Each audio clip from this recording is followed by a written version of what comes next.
Bom dia, segunda série, tudo bem, meninos? Turminha, na aula de hoje nós estaremos deixando um pouco a Europa de lado e vamos voltar para o continente americano. Falaremos sobre os Estados Unidos no século XIX.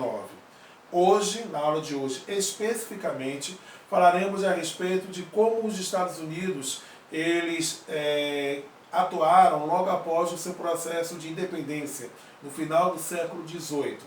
Falaremos sobre o Destino Manifesto, que foi a base ideológica para a corrida rumo ao Oeste.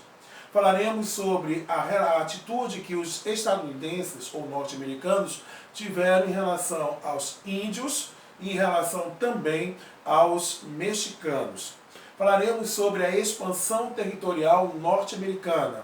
Como foi que de 13 colônias originárias inglesas nas margens do Oceano Atlântico, os Estados Unidos haveriam de se transformar no quarto país do mundo, quarto maior país do mundo em extensão territorial, superando inclusive o Brasil, que já é que quando o Brasil foi iniciado o processo de colonização no nosso território no início do século XVI, o Brasil já era maior do que as 13 colônias inglesas na América do Norte, que surgiriam um século depois.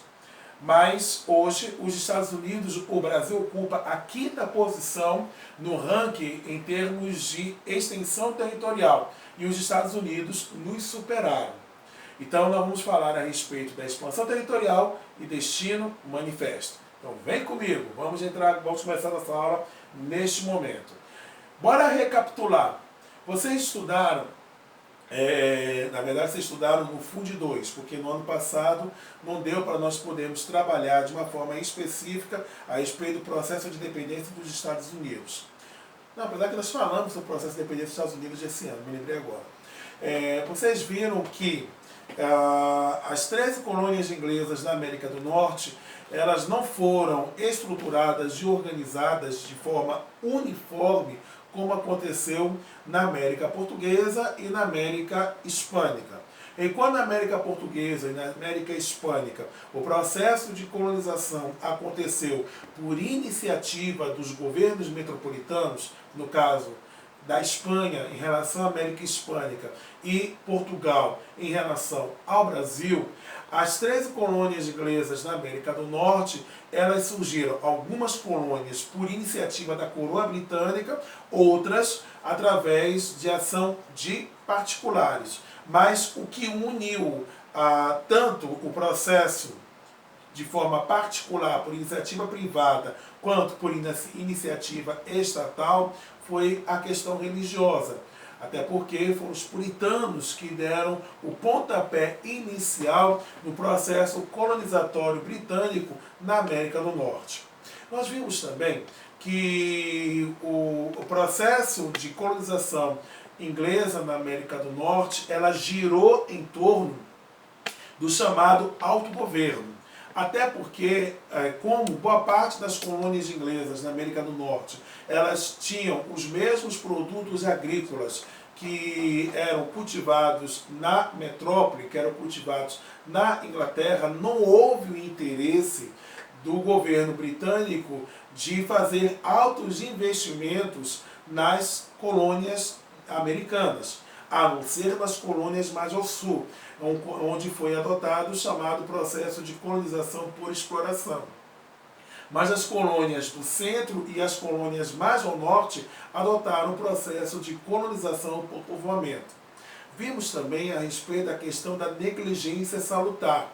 E graças a essa negligência salutar é que as 13 colônias elas puderam desenvolver o que nós chamamos de comércio triangular, que é base do chamado PCF, Pacto Colonial Flexível, que estava diametralmente oposto ao nosso PCR, Pacto Colonial Rígido, que foi uma característica tanto do processo colonizatório da América Hispânica, quanto do processo colonizatório da América Lusitana, da América Portuguesa.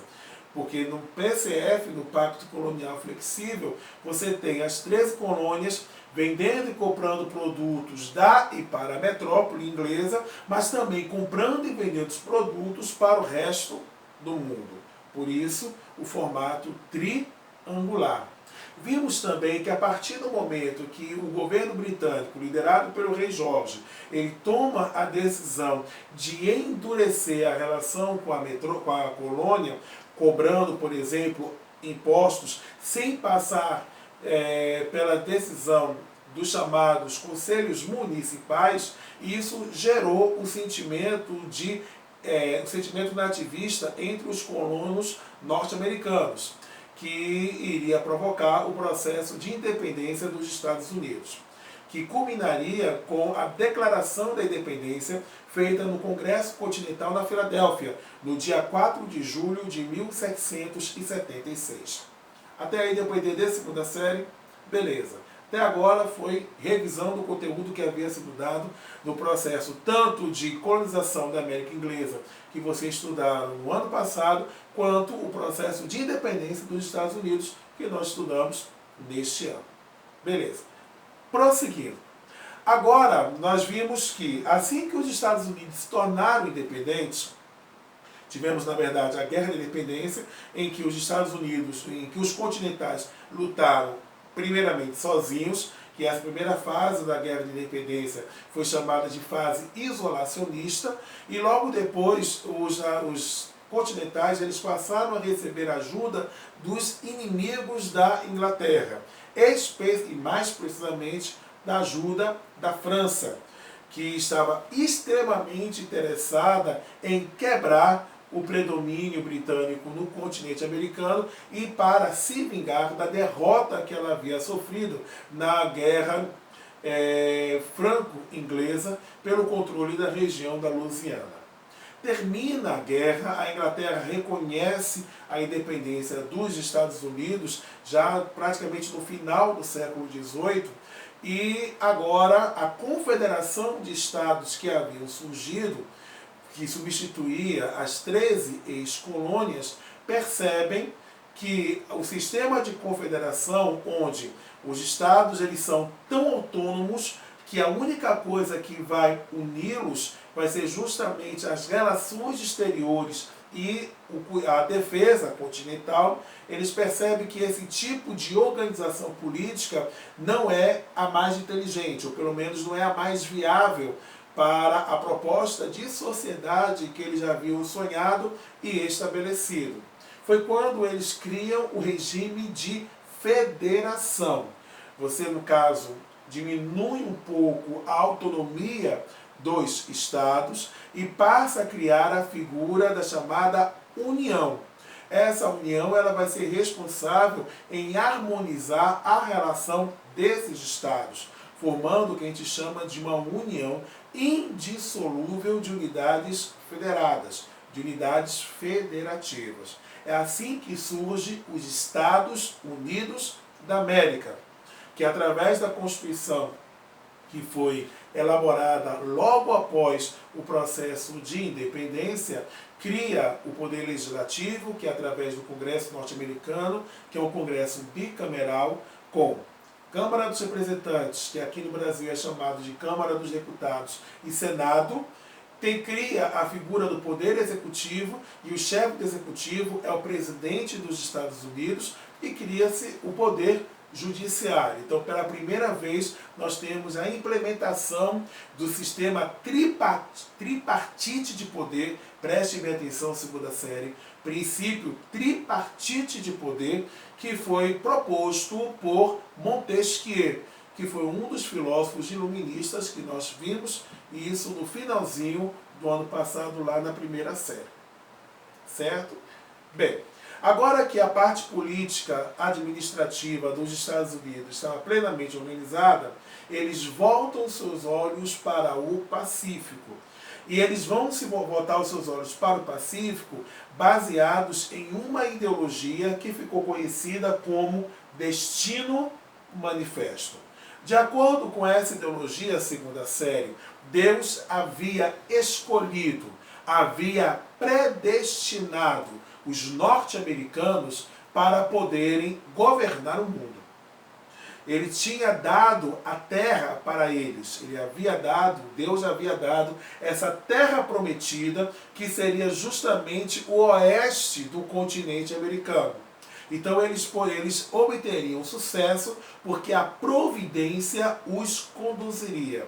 A providência é um dos nomes que é atribuído a Deus.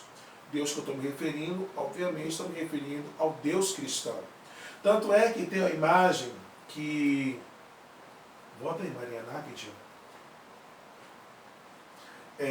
Não sei se vai dar para vocês poderem enxergar direitinho, mas tem uma imagem de uma mulher enorme, que fica conduzindo os norte-americanos. Eles estão sendo conduzidos através de caravanas. Nessas caravanas, os estadunidenses levavam suas famílias.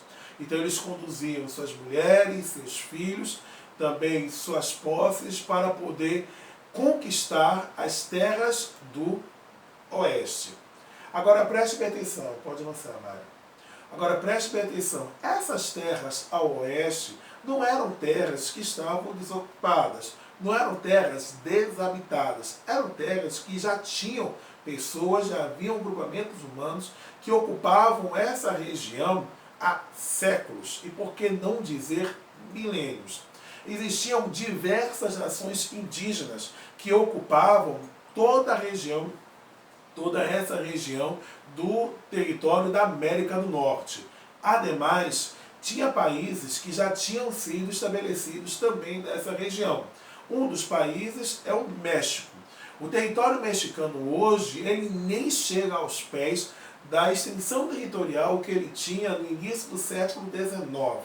Para vocês terem uma ideia, Califórnia, o estado da Califórnia, o estado de Utah, o estado de Texas, Novo México, Colorado, faziam parte do território mexicano. Aí você fala assim, peraí, mas a Califórnia, Utah, Novo México, Arizona, Colorado, o Texas, não é território, não são estados dos estados norte-americanos, estados que integram a Federação Norte-Americana? Sim. Aí você pergunta, mas como foi que esses estados, que antes pertenciam ao México, agora passaram a pertencer aos Estados Unidos? É o que nós vamos explicar daqui a alguns instantes. Vamos lá, seguindo. Aqui está o território dos Estados Unidos no período da independência. Então, em 1776, essa linha vermelha demarca justamente a fronteira das antigas 13 colônias, agora 13 estados que compunham os Estados Unidos da América. Indo do sul ao norte, nós temos o estado da Geórgia, Carolina do Sul, Carolina do Norte, Virgínia, Maryland, Pensilvânia, Delaware, Nova Jersey, Nova York, Connecticut, Rhode Island, Massachusetts, quase não sai, New Hampshire, que formam justamente as 13 colônias inglesas da América do Norte, que agora eram os 13 estados primordiais dos Estados Unidos da América. Pode seguir. Nesse processo de expansão, além da ideologia do Destino Manifesto, nós tínhamos uma lei que foi aprovada pelo Congresso dos Estados Unidos no ano de 1862, que é o Homestead Act, que é justamente assim, tradução livre, seria a lei da casa, por assim dizer. E o que seria esta lei? Por que ela foi tão importante para o processo da corrida rumo ao oeste, para a expansão territorial norte-americana? Essa lei, ela assegurava a posse e a propriedade da terra a quem ocupasse produtivamente. Preste bem atenção, turma. Em nenhum momento essa lei ela levou em consideração que as terras estavam ocupadas, que elas já tinham dono. Ela trabalhava com a ideia de que quem chegasse nessa terra, quem ocupasse esta terra e começasse a produzir economicamente falando, passaria a ter direito a posse e propriedade. Professor, por que o senhor está destacando bem as duas expressões posse e propriedade?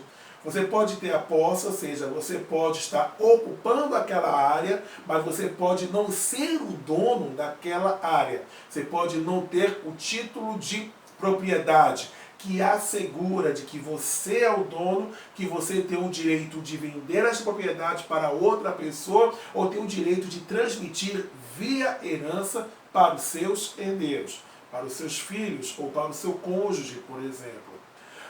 Esta lei, ela assegurava não apenas que você poderia exercer o domínio, ou seja, você poderia se estabelecer sobre aquele local, mas que você era o dono legítimo e que ninguém poderia questionar a titularidade da propriedade daquele território, daquele terreno, daquela área onde você estava ocupando.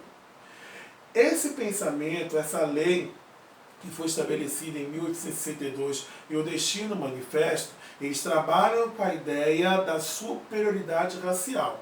Segunda série, geralmente quando nós pensamos de superioridade racial, a primeira coisa que nos vem à memória é Segunda Guerra Mundial e nazismo. Nós lembramos logo da teoria da raça ariana proposta por Adolf Hitler, quando ele utiliza esta teoria para justificar, por exemplo, a aplicação da chamada solução final, que nada mais foi uma espécie de política de limpeza étnica racial, que foi implementada, por exemplo, contra os judeus, que fez com que 6 milhões de judeus perdessem a sua vida durante a Segunda Guerra Mundial nos campos de concentração ou campos de extermínio espalhados por boa parte do continente europeu durante o domínio nazista. Mas essa teoria de supremacia racial, ela existia, e eu vou dizer uma coisa a vocês, infelizmente ainda continua latente no coração e na mente de muitos estadunidenses, de muitos norte-americanos. Porque foi a partir deste conceito de superioridade racial é de que os norte-americanos, os homens brancos de olhos azuis protestantes, se acharam no direito de exterminar os indígenas, mesmo sabendo que eles estavam ocupando a terra, aquela área, muito antes dos primeiros europeus chegarem na América do Norte. Aí vocês perguntam, mas por que eles fizeram isso? Porque dentro do conceito do Destino Manifesto, índio não é gente. Índio não é ser humano. O índio é uma raça inferior. E como raça inferior, ela pode e deve ser dominada. Ela pode e deve ser subjugada. Ela pode e deve ser dominada, ela pode e deve ser subjugada. Mas não ficou apenas com os índios que eram pejorativamente, ainda são pejorativamente denominados de peles vermelhas. Temos também a questão dos mexicanos, que sofreram e muito nas mãos desses, entre aspas, colonos norte-americanos. Seguindo. Processo de expansão territorial. Na história dos Estados Unidos, essa expansão do território norte-americano, que envolveu todo o século XIX e início do século XX, se deu por 3 formas. Seja através da compra de territórios, seja através de cessão, com CE mesmo, CE, 2 S, A, tio, O, tá certo? Que vem do verbo ceder. Através da cessão amigável, seja através de incorporação ou anexação mediante conflito armado. Vamos ver quais foram os casos de compra. Os Estados Unidos, eles compraram da França a região da Louisiana no ano de 1803. Compraram da Espanha a região da Flórida no ano de 1819. Agora preste bem atenção, uma curiosidade. Com relação à questão da Flórida, a Flórida ela foi adquirida pelos Estados Unidos depois da Guerra Hispano-Americana. Tá certo? E no ano de 1867, os Estados Unidos compraram da Rússia a região do Alasca. que eu tenho certeza que o presidente Vladimir Putin até hoje lamenta a atitude tomada pelo czar russo no século XIX de ter vendido por alguns milhares de dólares a região do Alasca para os Estados Unidos. Até porque hoje o Alasca é uma das partes do continente americano que tem grandes reservas de petróleo, certo? Fica lá no extremo norte do continente americano. Bem, além da compra, nós temos a chamada cessão amigável. A região do Oregon, no ano de 1846, foi cedida pela Inglaterra como resultado de um acordo de definição de limites estabelecido entre o governo de Londres e o governo de Washington. O Oregon, que nós estamos referindo, hoje, essa área ali, compreende, além do próprio estado do Oregon, compreende o estado de Washington, tá certo? O estado do Washington, quem é fã da série norte-americana Grey's Anatomy, ela acontece justamente no estado do Washington, que é o estado onde está localizada a cidade de Seattle, que é a cidade onde gira toda a narrativa dramática da série Grey's Anatomy, da série de Meredith Grey e Companhia Limitada. E por fim vamos para a guerra contra o México, que é o exemplo de anexação de território mediante conflito armado. A guerra mexicana-americana aconteceu no período de 1846 a 1848. Esse conflito ele aconteceu por causa justamente das incursões norte-americanas em território mexicano. Alguns colonos norte-americanos eles começaram a entrar sem autorização no território mexicano e foram estabelecendo no estado mexicano do Texas. E a partir do momento que eles começaram a se estabelecer lá, o governo do México ele protestou. E ele passou a querer cobrar impostos sobre esses colonos, tá certo? O que é absolutamente normal, até porque o Texas ele integrava o território soberano do México. Contudo, os norte-americanos que estavam vivendo ali no território texano, eles se rebelaram contra o governo do México e declararam a independência do Texas. Agora sim, eles declararam a independência do Texas, e logo em seguida eles solicitaram a incorporação do Texas aos Estados Unidos. Eles pediram o ingresso à União Norte-Americana. Obviamente o governo do México ele protestou.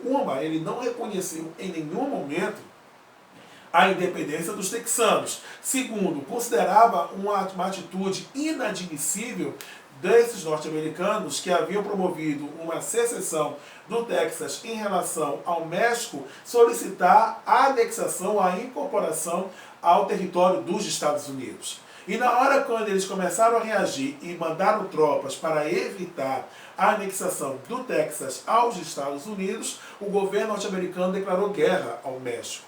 E foi uma guerra desigual. Os Estados Unidos eles conseguiram depor o governo mexicano e impuseram uma derrota extremamente humilhante às Forças Armadas mexicanas. E aí o México ele foi obrigado a assinar o Tratado de Guadalupe Hidalgo. E o que significa esse Tratado de Guadalupe Hidalgo? Por este tratado, prestem muita atenção, segunda série, o México ele cedia por livre e espontânea vontade, por tempo indeterminado, os seguintes territórios: Texas, Novo México, Arizona, Colorado, Utah, Nevada e Califórnia. Por livre e espontânea vontade, por tempo indeterminado. Agora, o pior não foi nem isso, meninos. O pior foi que 3 dias depois da assinatura desse tratado, descobriram, sabe o quê? Ouro na Califórnia. Isso mesmo. Aí eu dizia assim, caramba, os mexicanos foram bastante azarados. Não foi à toa que o presidente do México, Porfirio Díaz, pode passar, esse senhor aqui, ele ficou famoso, não pelo governo dele, mas por uma frase que até hoje ecoa na história. E é com essa frase que eu encerro a aula de hoje. Pode passar. Pobre do México, tão longe de Deus, tão perto dos Estados Unidos. Até a próxima.